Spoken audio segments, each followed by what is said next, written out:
বারাসাতের হেলাবরতলা সংলগ্ন অঞ্চলে মডেল ফুয়েল স্টেশনকে উপহার দিল বারাসাতবাসীকে ভারত পেট্রোলিয়াম কর্পোরেশন লিমিটেড। এদিন সিদ্ধান্ত ফুয়েল সেন্টারে এই মডেল এনার্জি স্টেশনের উদ্বোধন করেন রাজ্যের খাদ্য ও সরবরাহ দপ্তরের মন্ত্রী রথীন ঘোষ। এছাড়াও উপস্থিত ছিলেন বিধায়ক সোমনাথ শ্যাম, সুবোধ অধিকারী, রবিউল ইসলাম। এছাড়াও উপস্থিত ছিলেন বারাসাত পুরসভার পুরপ্রধান অশ্বনী মুখার্জি সহ এবং eastern region retail head Sudipta Mukherjee সহ আরও বহু বিশিষ্ট ব্যক্তিবর্গ।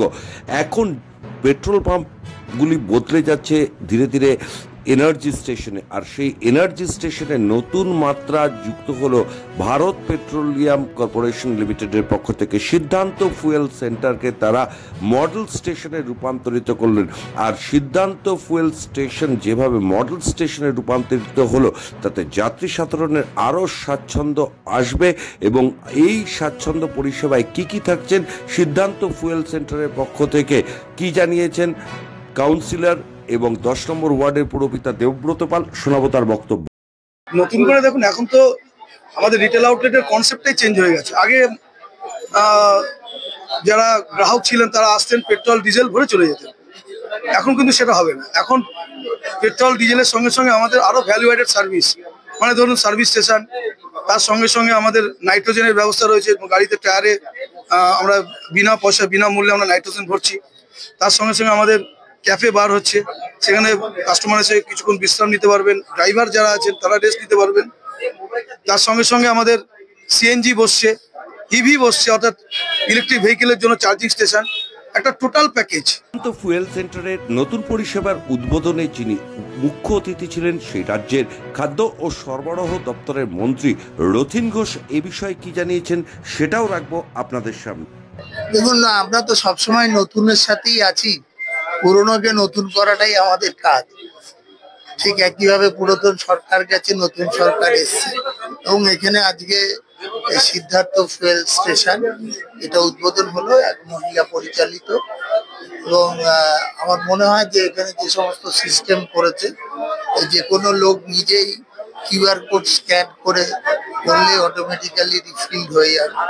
প্লাস হচ্ছে ওরা ইভি ইলেকট্রিক ভেহিকলস যেগুলো আছে সেগুলোকে চার্জ করবার একটা ব্যাপার আছে, আর একটা সিএনজিরও একটা ব্যবস্থা হচ্ছে। এবং অতিরিক্ত বলে একটা ক্যাফে টাইপ হতে পারে, যেমন যেহেতু gateway of the north Bengal, সেই হিসেবে এইগুলো হতে পারে।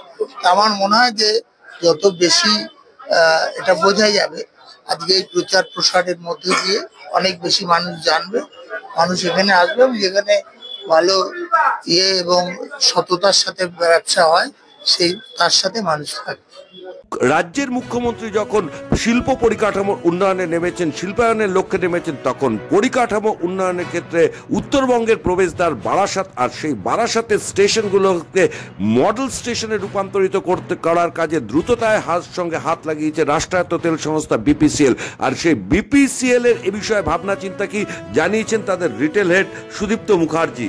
দেখুন, ভারত পেট্রোলিয়ামের পেট্রোল পাম্পে যেগুলো যত সুবিধা আছে সেগুলো সমস্ত পাবে। এটা পেট্রোল পাম্প বলে খালি বলবেন না, এটা এনার্জি স্টেশন তৈরি হবে। কারণ এখানে এখন পেট্রোল আর ডিজেল পাওয়া যাচ্ছে, এরপরে সিএনজিও পাওয়া যাবে, ইলেকট্রিক ভেহিকেল চার্জিংও হবে। আর তারপরে আমাদের একটা নতুন খাবার জায়গা, যেটা বি ক্যাফে বলে আমাদের একটা ক্যাফে আছে, সেটাও হয়তো এখানে খোলা যাবে। সেরকম জায়গা এখানে আছে। অন্যান্য পেট্রোল পাম্পে যে সুবিধা থাকে, এখানে কি সেরকম সুবিধা থাকবে? টয়লেট থেকে যেগুলো থাকে এগুলো আমাদের স্ট্যান্ডার্ড, যে কোনো পেট্রোল পাম্পের টয়লেট থাকে, হাওয়ার পয়েন্ট থাকে, নাইট্রোজেন থাকে যে জায়গাতে, সেগুলো তো থাকবেই। আমাদের একটা খুব বড় ইম্পর্টেন্ট ইনিশিয়েটিভ হচ্ছে ইউফিল বলে একটা আমাদের প্রোডাক্ট আছে, যেটাতেই দুটো গাড়ি আজকে লোড হলো, ইউফিল দিয়ে লোড হয়েছে, যেটাতে আপনি একটু অ্যাডভান্স পেমেন্ট করলে আপনার কন্ট্রোলে চলে আসে এমপিডিটা।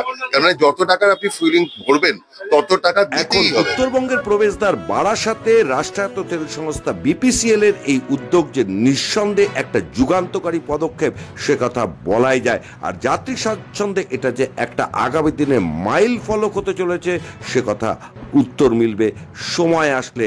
বারাসাত থেকে শ্যামল নন্দীর রিপোর্ট, খাস খবর।